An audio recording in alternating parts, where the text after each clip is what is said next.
allows you to do all kinds of satellite systems, and there's all these different concepts. This one is radio occultation. And the basic idea is that you got these low Earth orbiters. You've got a bunch of these, and it sends it to a higher orbit satellite. They get bent as it goes to the atmosphere. And I think there's 12 of these that are cosmic. The prototype is something called SHAMP, which is one of those. And then you can read the long acronym if you wish. Here's a better example of what's really going on. It's the same thing. This is for recording. Okay. And this is the same thing. This is, but you see what happens where it bends, you get this vertical profile. And it turns out that once you correct, well, you can correlate this to something called refractivity. You think, well, what has that got to do with meteorology? Well, I'll show you in a second. And it has to do with how the angle, it has to do with this. You actually get this vertical profile right here with this so-called tangent point. So you have this vertical profile of refractivity from the top of the atmosphere to the bottom. But it also turns out you have this equation that's a function of pressure, temperature, and dew point. And then once you correct for ionospheric effects, and we'll let somebody else do that, it has one really nice feature that could be used in hurricanes. You know, this is the big one. It can penetrate clouds and rain. It's unaffected by rain and clouds. And the reason this could be useful is when you have hurricanes, especially where aircraft reconnaissance can't go, which is the eastern half of the Atlantic or anywhere else in the world, because they don't fly planes anywhere other than the Atlantic, believe it or not. No, there is no other reconnaissance. And you don't know what's going on because you know, clouds obviously obscure the visible spectrum, but even when you have rain, that obscures most other remote sensing techniques. But here it doesn't matter. Now you have coarse horizontal resolution, and the other problem is it's an unclosed system. You know what the pressure is, but you don't know what the temperature and dew point is. And they've used this in data simulation, but I want to show another idea. This is the kind of coverage you get. The green is the potentially the cosmic data you get every day. The red is the balloons they send up every day to take measurements only twice a day. So you get all this coverage. Now, again, the problem is it's an unclosed system. So what we're thinking about is, well, let's suppose you have a 20-degree temperature range. Can you figure out the probability of relative humidity in the environment? So, for example, let's define a moist environment by relative humidity greater than 75%. If N is, let's say, 450 near the surface, you have a near 100% probability the relative humidity is greater than 75%, which is moist. And you can do the opposite for dry, where the air is really dry. And we define this as where it's less than 50%. This is the 100% threshold. And then, of course, you also have the opposite, where you have low probability. And then in between, you have this, what I call no man's land, where you just don't know. But could that be used? And here's just an example. Here's Hurricane Helen in 2006. There's another technique that detects dry air by looking at what we call split image windows. And some of this actually is African dust. And so generally speaking, we know this is where the dry area is, and this is where the moist area is, but can we get a little more information from this? Well, if you plot, the blue line is that blue dot, this is the red dot. Here's how it looks with height. It's kind of a log plot, like this, and there's a reason for that. I won't go into detail. Basically, at this level, we know there's a 60% probability it's moist, 43% probability, but we also know there's a high probability this air is not dry. So, or low, high probability, 0% chance that relative humidity is not less than 50%. So we know the relative humidity is greater than 50% here. Okay, but we don't know with absolute certainty it's above 75. It could be 6 out of 10 times it is. And that's the kind of idea, and I'll show a couple others. Same thing here, no man's land. But here at the mid-levels, you know with absolute certainty the air is dry. 0% probability moist, 100% dry. So we're going to show this to the Hurricane Center this summer and see if they have a use for it. Here's another one. I'll just skip this. This is for radar data. Also, you can also use this, develop a climatology. a lot of the more intense storms, not all of them, but a lot of them, especially in August, September, form off the African coast. And this is, and of course, the peak of the hurricane season is about August 20th through October 1st. And you can see big changes in refractivity off the African coast. In other words, air is getting more moist up here. So that's one of the reasons probably we get more hurricanes in. And now this is something I think y'all can relate to. And again, none of these talks really have anything to do with each other. It just kind of give you a feel for the different things we're doing. And Jim knows about this pretty well. He's going to help us with a paper on this real soon. One of the things I noticed when I wasn't catching redfish was that the wetland near the diversion just evaporated. And sound like a vacuum or a straw, whatever that sound was. Anyway, you can do a jig here. Anyway, okay, still.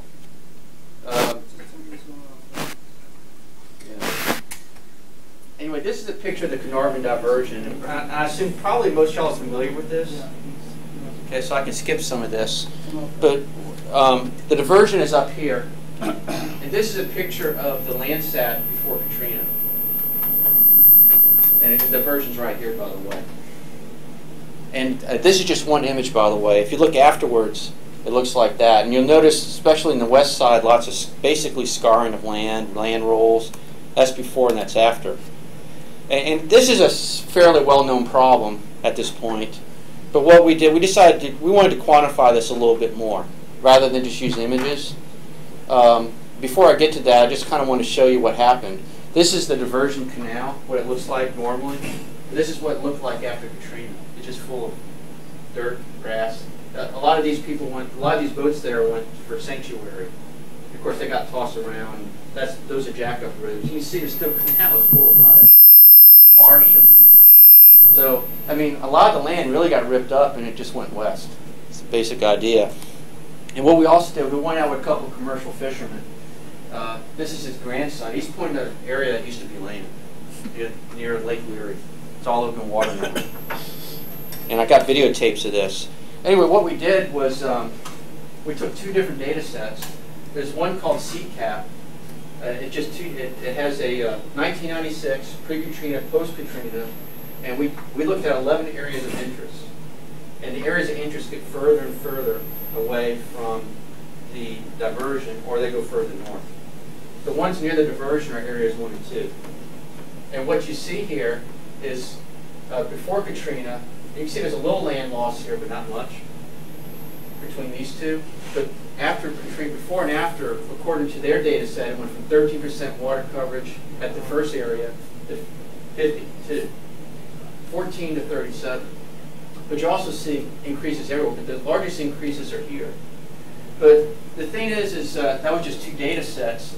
And the thing about using any particular satellite is that, you know, the water levels can affect it, clouds can affect it, the seasonality of the vegetation can affect it.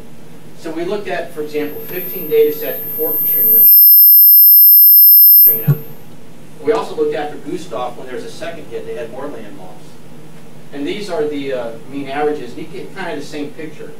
13 to 37 after Katrina, and then the 51%. So we get different. The idea, though, there's definitely a change. But if you look at the other ones, for example, there's erosion, but not as bad. A little bit here to here, but not much. We need to do significance tests, so we use what's called a Wilcoxon rank sum test. The 3 stars means the P number is less than 0.001, high probability. And you see big changes everywhere, but the biggest changes seem to be areas 1 and 2. And then after Katrina to Gustav, the only areas of significance are near the diversion as well. So the idea here is to try to quantify what's going on. Now, what has happened, you don't have to read all this unless you want to, but the theory is really it seems to be 3 issues. One is that low salinity marsh has shallow roots, so it can't stand the shear stresses from waves as easy. And this is published in the Proceedings of the National Academy of Science by Howes et al. Then recently there was a workshop, Responses to Louisiana Marsh Soil and Vegetation to Diversions, and there was a number of comments, and I wrote some of them down. Eugene Turner attributes it also maybe to nutrient enrichment that's weakening, that makes the soil, it contributes to all these negative factors, nutrient load. And then Andy Diamond, also at LSU, he says that freshwater vegetation also has less bulk density. Now, not everybody thinks that this is a permanent situation. There are people who still think that aversion is useful. Richard Rainey, he says that, well, Katrina was an extreme event. It'll recover. He says the wave stress, which is higher there, abnormally high than other regions. He also says that Hurricane Betsy did a similar thing and the region recovered. So he's saying it's reversible. And then some other LSU scientists, DeLon et al., they're actually saying that with some of their, they're actually measuring increasing, and the increasing is accelerating. So they're thinking it's going to recover too, the bottom may come off. So this is still a little bit controversial, but anyway, so we're going to be, with Jim's help, Jim has some modeling results to help show some of this, what happened here. And we're going to use his results and get a paper out in Journal of Remote Sensing, at least submit it and see what happens. I hope within 6 weeks. And the new, no, si tayo, Andy. Last name. Okay. Right here? It's new, yeah, it should be N-Y and Okay. I'll check on that.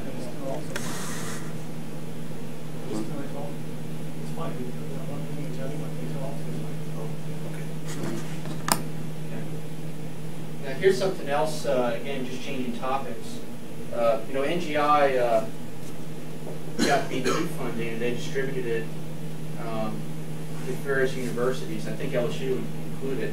There's a phase 1 and a phase 2. I think Jim's in phase 2. We did some initial, this was like a crunch time kind of study situation. We only had 6 months. It was ongoing, so you didn't really know how to proceed because it was still evolving. But what happened was we realized that there's an ocean model being run experimentally but operationally called NCOM at 3 kilometers resolution. Very high resolution. And as time progressed, we realized we could use that data set, and then using, I won't go into all these details here, but if you use a particle tractor with random walk diffusion, you could sort of simulate in a 2-dimensional fashion what was going on with the oil spill, and also to study certain issues. And there's all these technicalities here, but the bottom line is we looked at a bunch of different products to get the initial oil spill location, and I'll show that in a minute. And then the parcels were affected 80% of the ocean current, 3% of the wind speed. That seemed to work the best. We're still working on that idea. And the oil continuously flowed out of Macondo for the period. And the simulation was for June 20th to July 10th. And the reason for that was, when you look at this, what interested me was during late June and early July, the oil moved inwards in this region for some reason. So the scientific question here was, what controlled the transport that was unique to that? Because if we understand this, then we can understand local variations in the oil spill. Because basically what was happening most of the period was the currents were doing this, and they're doing this. There was a few periods where it went in like that. The question is, what was unique about that period? Can we just turn the whole sound off?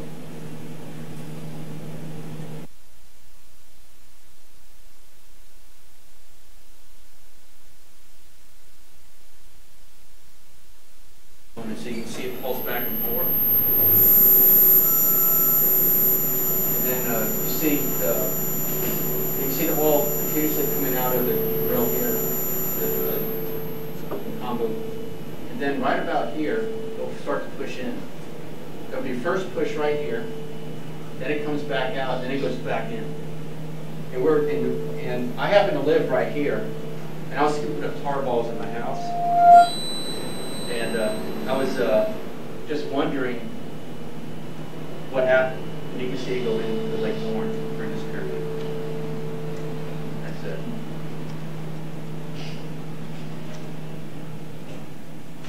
And this code actually has been provided, it's a real simple code. We provided it for some captain's work at LSU, and we're working on it right now.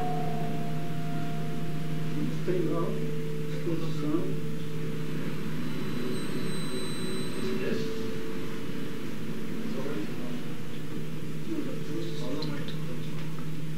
Maybe is this on?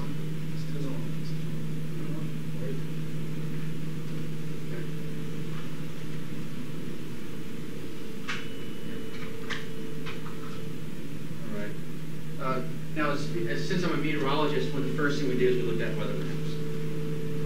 Still has some weird stuff going on. This is June 20th, and this is your typical summertime day. You've got a high pressure system, comes in the Gulf, very light winds, southwest light winds on the coast. This is your typical situation. Unfortunately, for most of the period in June, most of June, it was like this. There really wasn't much wind. And that actually helped the oil spill situation. They maintained it a little bit better.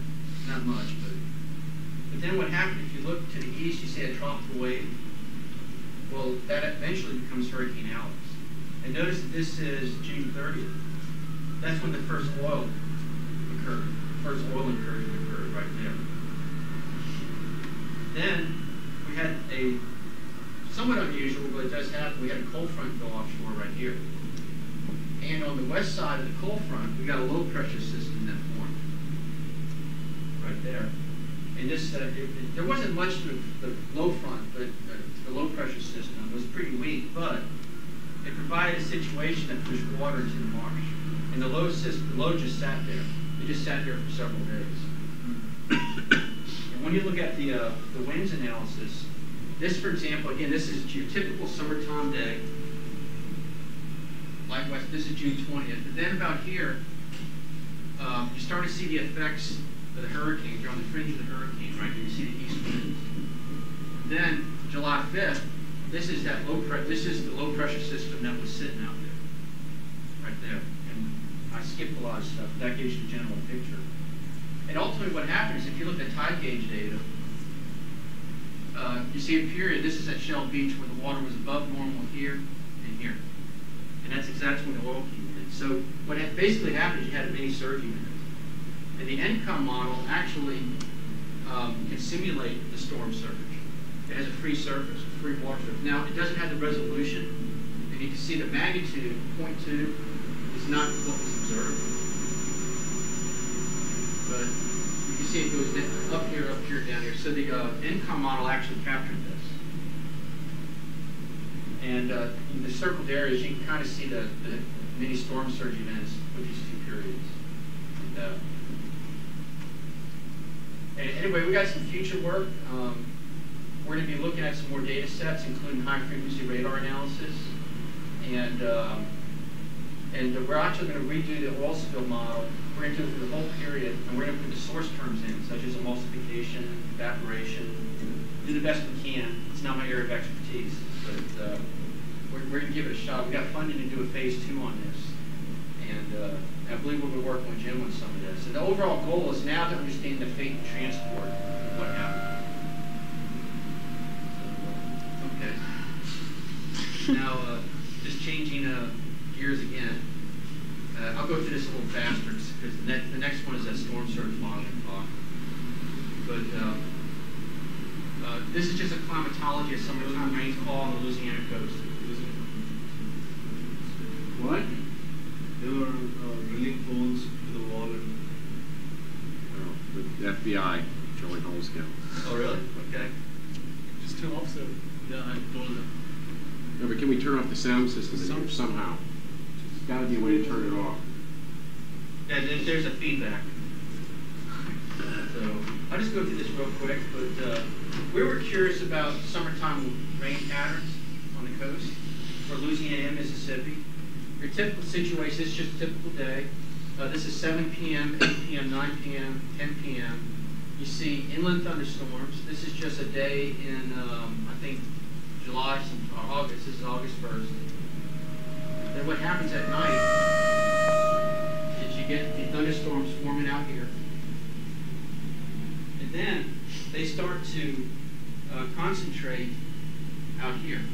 So there's three patterns: rain here, here, and then here. And you see this pattern over and over. This is a different day. This is nighttime. And then about 1 a.m., and this is August 17th, you start to see the thunderstorms forming out here. Pretty good coverage out here. And then during the day, offshore rainfall ends and starts to form in. Could we just turn off all of these?